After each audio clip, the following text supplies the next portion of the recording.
আসসালামু আলাইকুম রহমতুল্লাহ। বাংলাদেশের সংসদে শুভেন্দু অধিকারী নিয়ে সংসদ সদস্য বলেছে স্বামী স্ত্রীর ডিভোর্স হতে পারে, কিন্তু ভারত বাংলাদেশের সম্পর্কে ডিভোর্স হতে পারে না। তাই ভারতকে অনুরোধ করেছে যে শুভেন্দু অধিকারীকে যাতে থামায়। পুশিন কাটাতার এবং বিভিন্ন ইস্যু নিয়ে শুভেন্দু জানেন একেবারে সাসা সোলা কথাবার্তা বলে, আইলডাঙ্গর নাই, যা মন চায় সরাসরি বলে দেয়। এখন শুভেন্দু অধিকারী তার সংসদ অধিবেশনে কি বক্তব্য দিয়েছে সেটা শুনলে বুঝতে পারবেন যে সে কি প্ল্যান প্রোগ্রাম করছে। আমি 10,000 বের করেছি। আমার কাছে 12টা হোল্ডিং সেন্টারে আরো 1800 অপেক্ষা করছে। ডেলি ওপারে পাঠাচ্ছি।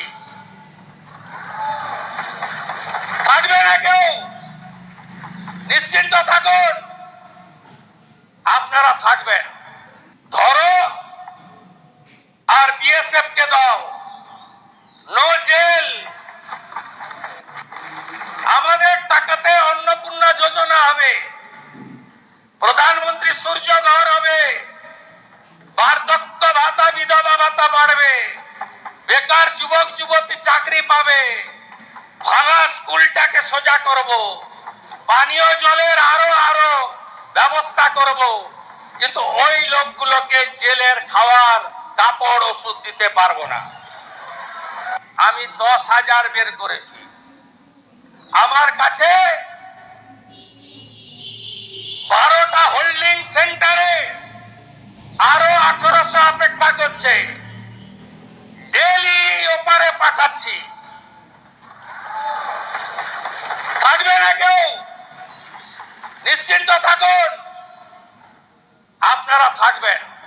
মাননীয় বিরোধী দলনেতা, আজকের বক্তৃতা আপনার ছিল আপনার ওই কমিউনিস্ট আন্দোলনের মতো, পশ্চিম বাংলার বিরোধী দলনেতার মতো বক্তব্য ছিল না। আপনার মস্তিষ্কে কার্ল মার্কস আর হৃদয়ে লেনিন অথবা মাও সেতুং কাজ করছিল। যারা একটা সময় বলেছিল নেতাজিকে তোজর কুকুর, আর রবীন্দ্রনাথ ঠাকুরকে বলেছিল বুর্জুয়া কবি, তাদের কাছ থেকে উপদেশ আমরা নেব না। আপনি বলছেন এখানে এই হচ্ছে, তা বাংলাদেশে রবীন্দ্রনাথ ঠাকুরের স্মৃতিচিহ্ন মুছেছে, বললেন না কেন? অবনীন্দ্রনাথ ঠাকুরের বাড়ি আক্রান্ত, বললেন না কেন?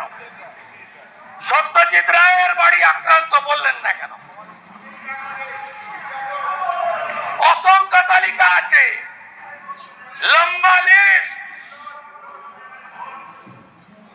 আপনাদের কেউ কেউ বলেছেন এসআইআর, কারা অনুপ্রবেশকারী, কারা ভারতীয়, একদম ক্রিস্টাল ক্লিয়ার।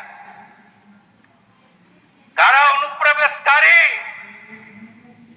আপনারা আগে দেখতে পাচ্ছিলেন না। আমরা ভারত সরকারের আইন কার্যকর করেছি। ধরো আর বিএসএফ কে দাও, নো জেল।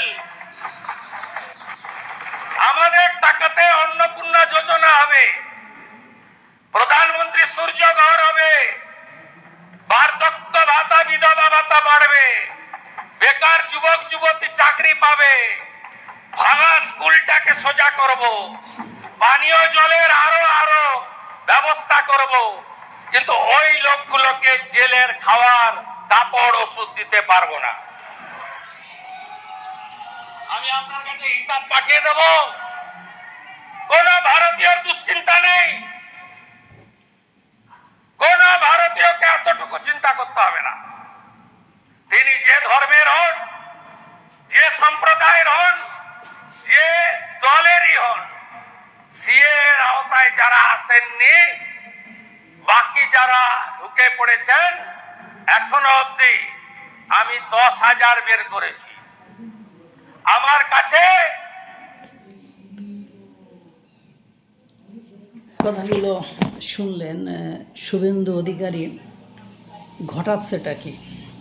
আমরা শান্ত হয়ে আমরা ভাবছি মনে হয় সীমান্তে উত্তেজনা কমে গিয়েছে, পুশ ইন পুশ ব্যাক কমে গিয়েছে, কিন্তু শুভেন্দু অধিকারী সীমান্তে পুশ ইন পুশ ব্যাক যাই বলেন না কেন সেটা কমায়নি। সংসদে দাঁড়িয়ে বলেছে যখন নিশ্চিত কিছুতে একটা হয়েছে, আরও হোল্ডিং সেন্টারে রয়েছে, তারা পলিসি কী করবে সেটা দেখেছেন। তারপরে চীন সফর শেষে তাদের সাথে চুক্তি বা বিভিন্ন ইস্যুতে সম্পর্ক কোন দিকে গড়ায়, এরপরে যে পরিমাণ পাকিস্তানের সামরিক কর্মকর্তা সহ বিভিন্ন উচ্চ পদস্থ লোকজন বাংলাদেশে আসছে, বাংলাদেশ থেকে বিভিন্ন গোষ্ঠী যাচ্ছে, তাতে করে সম্পর্ক খুব বেশি সুখকর জায়গায় থাকবে বলে আমার মনে হয় না। আল্লাহ তাআলা সকলকে ভালো রাখুক, সুস্থ রাখুক। আসসালামু আলাইকুম ওয়া রাহমাতুল্লাহ।